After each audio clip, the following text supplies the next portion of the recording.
Hello and welcome to Farm Connections. I'm your host, Dan Hoffman. On this episode, we traveled to the Schmidt family farm outside of Preston to discuss developing different revenue streams and adjusting expectations while raising a family on a multi-generational farm, and the University of Minnesota provides us a new best practices segment. All here today on Farm Connections.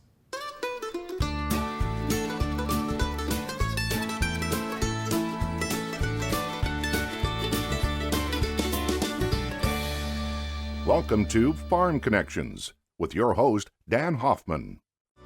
Farm Connections made possible in part by Minnesota Corn, working to identify and promote opportunities for corn growers, enhance quality of life, and help others understand the value and importance of corn production to America's economy. EDP Renewables North America, owner-operator of Prairie Star and Pioneer Prairie wind farms in Minnesota and Iowa. EDPR wind farms and solar parks provide income to farmers and help power rural economies across the continent. R&S Grain Systems, a family-owned business serving its customers for 50 years with leading designs in the manufacturing of grain handling equipment and grain storage systems. You can call them for a quote today. Mower County Farm Bureau Association advocates for agriculture based on the policies and beliefs of its members. It's dedicated to making the voices of its members stronger. You can learn more about membership benefits at fbmn.org. Welcome to Farm Connections. We traveled to rural Preston to the Schmidt farm, and with me today is Paul Schmidt. Paul, thanks for having us. Thanks a lot, Dan. What a beautiful farm and beautiful farmhouse. Tell us about it. Well, this is my family farm. I grew up here, and it's been in our farm for 5 generations with my generation. My son coming back to farm will be 6. It's been in many different endeavors over its time. The most recent one is that we've taken on 60 acres of woods right behind us here with a farmhouse on it that we remodeled and we've made into a VRBO. We invite families to come, multi-generational families. They love it. They can have the run of 60 acres. My wife pastures sheep down there so they can be with some sheep. It's been quite a next chapter in this farm. Well, Paul, your farm has been in the family since 1905. And all of a sudden you're opening it up to the public. Not everybody does that. What's your mission? Why do you do this? That's extraordinary. That's a great question. You know, one of the things that my wife Karen really specifies is we want to share our farm with people. We want to share our story, you know, and we feel that we don't have anything to hide here, and we never have. And I think there's a perception out there that, you know, farmers maybe are hiding some things, or people just don't know and they don't understand. And having been in conventional cropping, organic cropping, conventional hog raising, farrow to finish, sheep production, we have horses. We can look at all different angles, different production models, and answer these questions. We get questions where people say, well, how come you have conventional confined hogs and your cropland is organic? Well, some of these questions are economic, some are philosophical, and they're an exercise in why we're passionate about this farm, to answer those questions. If I wanted to learn how to get a reservation or more about your farm, is there a website? Yeah, our website is myschmidtfarm.com, spelled just like it sounds, M-Y, Schmidt, S-C-H-M-I-D-T.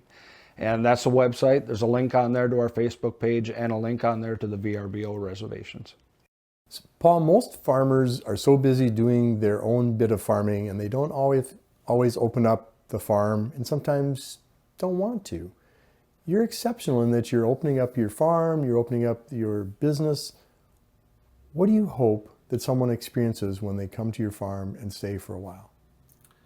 What we really hope that they're going to experience is our story, for one, what we do here on the farm, so we can share that with them, and most people want to hear that story.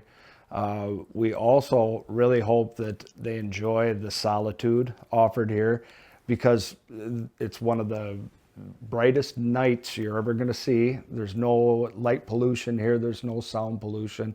People really enjoy that. They enjoy being involved. They can be as involved at the farm as they want. If they want to come up and help with chores, they can help with chores. It's agritourism. They need to be aware that there are inherent risks. So, What will they see when they come to your farm?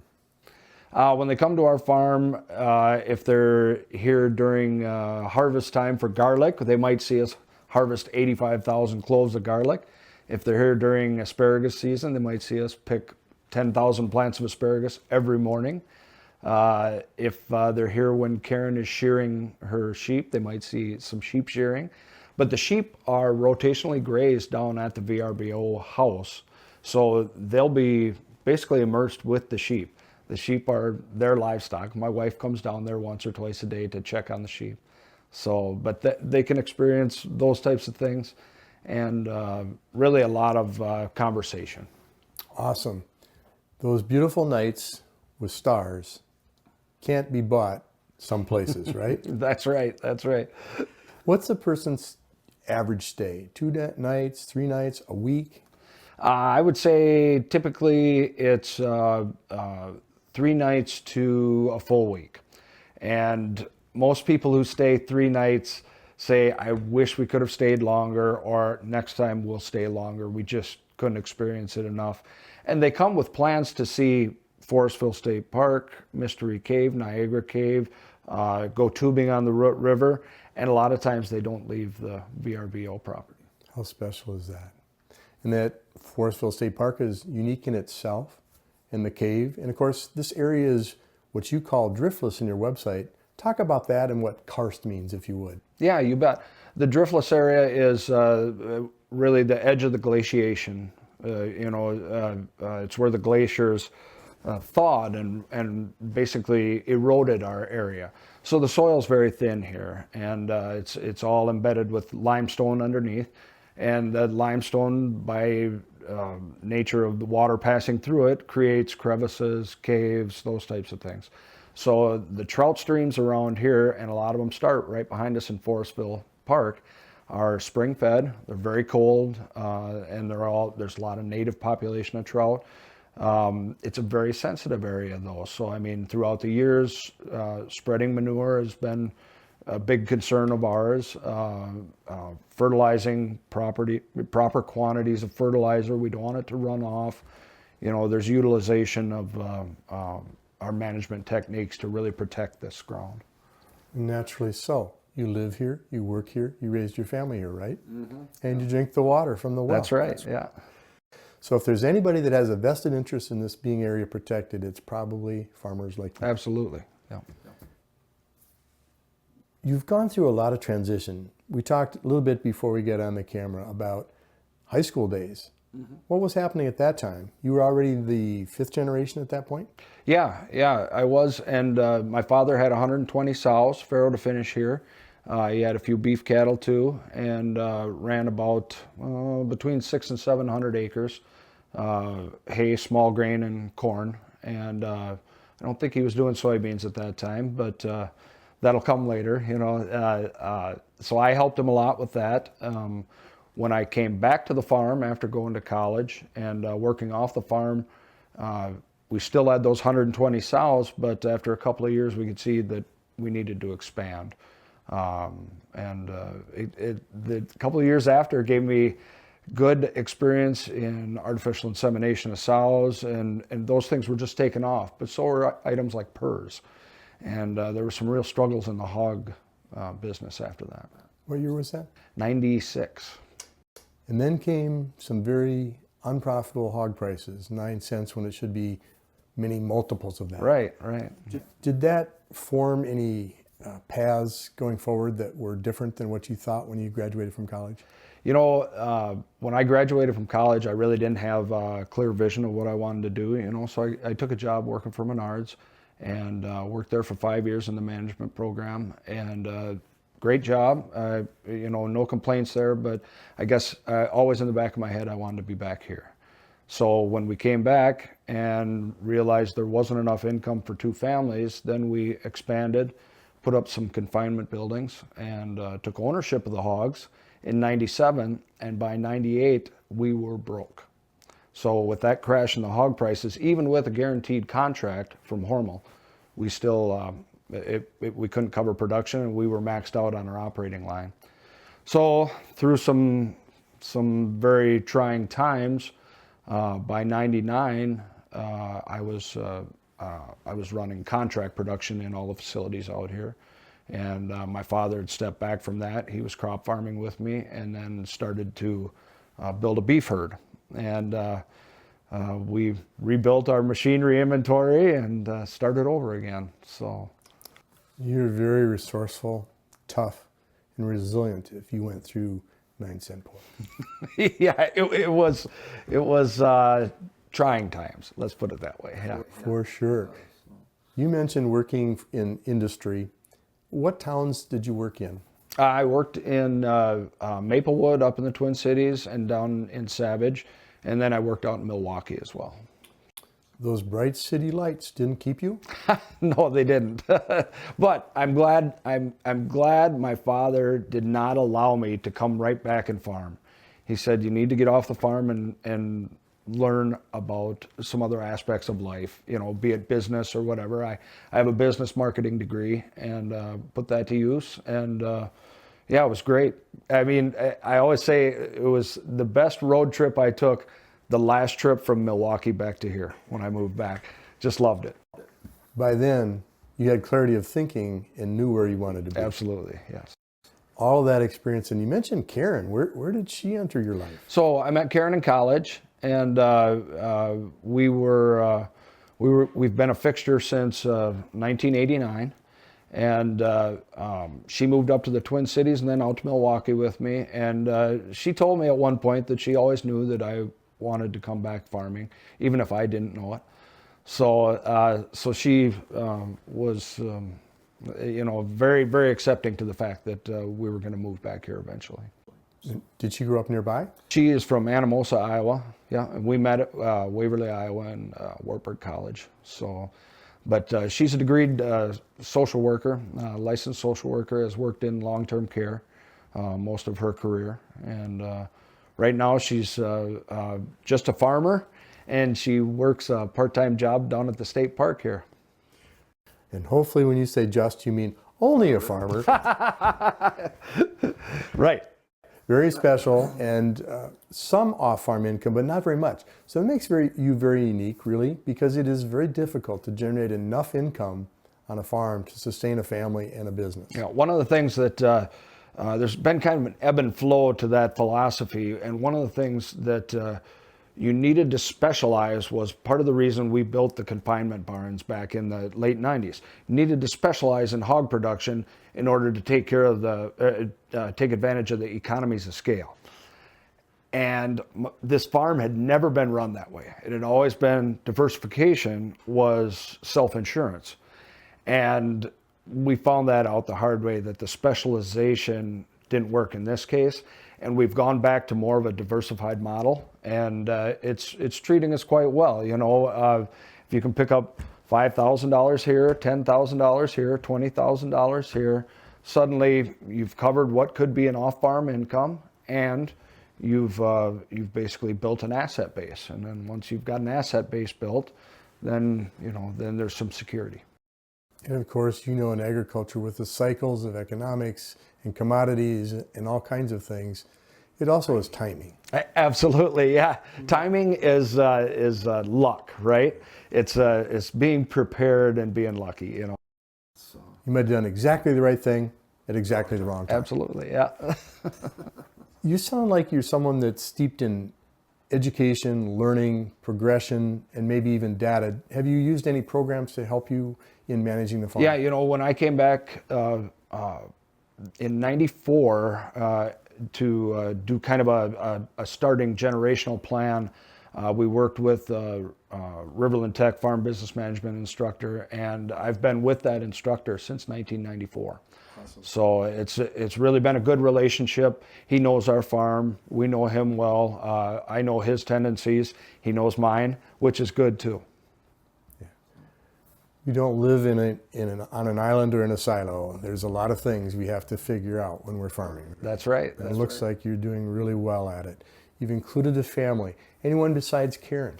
Yeah, so my son Devan has come back now to farm, and he's taken over the cropping aspect of the farm, and he has already in 2 years taken it to just another level. So. That takes some cooperation on your part, maybe just like you did with your dad? Absolutely, yeah. I mean, when I came back, my dad sold me half of the inventory that was here, half of the hogs, half of the grain, and we looked at the balance sheet the other day, and I think I bought that corn for $1.61 a bushel, and I think I bought, on average, over the whole herd, fat hogs, sows, and everything, for maybe 28 cents a pound. So, you know, he didn't have to do that for me, but he knew I wanted to come back, and I needed a way to get in there. So you need an advantage when you come in, and part of the advantage is coming back to a family farm. Oh, thank you for sharing. Thanks a lot, Dan. Stay tuned for more on Farm Connections. Farm Connections Best Practices, brought to you by Absolute Energy and AgVantage Software.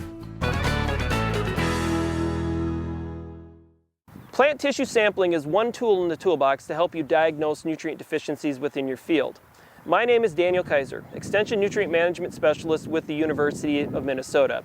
In today's Best Practices segment, we're going to be discussing plant tissue sampling.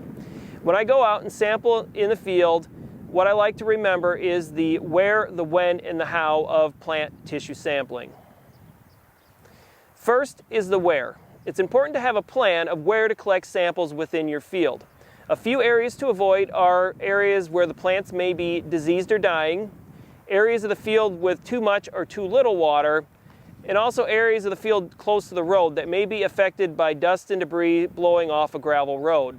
A little planning can go a long way to getting the best results out of your tissue sampling and the effort you're putting into sampling your field. One thing that I like to remember is that when sampling a field, it's always best to sample the good, the bad, and the ugly to get comparative results that help make decisions on what should be done for future planting and potential fertilizer applications within your field. Second is when. It's important to know when is the optimal time for collecting tissue samples within your field. For most crops, the optimal time will range from early June till mid-July, when the crop is actively growing but prior to seed formation. One thing that's tied to the timing of sampling is sampling the specific plant part. So it's always good to check with your lab before you head to the field to know which part to sample based on the current growth stage of your crop. Lastly is the how. How to handle your samples once they're collected from the field to ensure that the samples do not deteriorate to the point at which the results will give you an accurate representation of what's happening within your field. One thing that I like to take along with me are paper bags, not plastic bags, because they allow for drying of the sample as that sample is sitting after collection. If the sample cannot be submitted immediately to the lab, you may want to dry the sample to ensure that the plant sample doesn't mold over time, which may impact the results. It's always best to check with your lab prior to collecting the samples to know how they want the sample collected and how they want it handled prior to submission. The other thing to remember is that in most cases it's best to also collect soil samples along with your plant samples that will help you determine what to do for the future. Because plant samples alone should not be your only tool for determining what fertilizer needs to be applied and when in your fields. Remembering the where, the when, and the how is important when collecting tissue samples. My name is Daniel Kaiser, and this has been today's Best Practices segment. Welcome back to Farm Connections. I'm at the Schmidt farm near rural Preston, Minnesota, and with me is Paul's and Karen's son, Devan. Devan, thanks for letting us talk. Yeah, thanks for having me. Well, we heard a lot about Dad's story about the farm. What's your story with the farm? How are you connected to the soil and the farm? Well, my story's not quite as long as his. I've only been back here farming for about 4 years now. This will be my third cropping year on the farm. Still kind of trying to figure out what my path for the farm moving forward in the future will be. Trying a lot of different and new things to do on the farm. Just sort of kind of feeling my way out for what the future of this farm will bring for me and my future family. There must have been some good memories for you to take, a several year break and then come back. What are some of your favorite memories growing up on this very farm?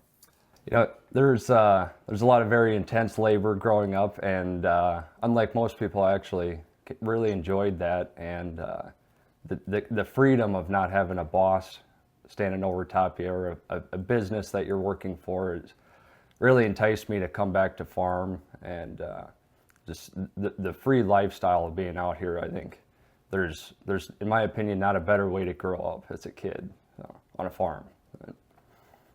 Well, after you graduated from high school, you did try some other businesses and probably were very successful in those. What kind of industries did you work in?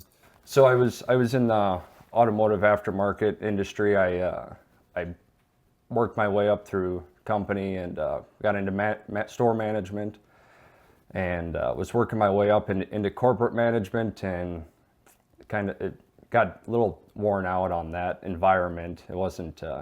I did very well and I was very successful in it, but it was not where I saw myself in the future, and felt a little trapped being in that lifestyle and working environment, and really enticed me to come back and have a little more love for this type of lifestyle, if you will.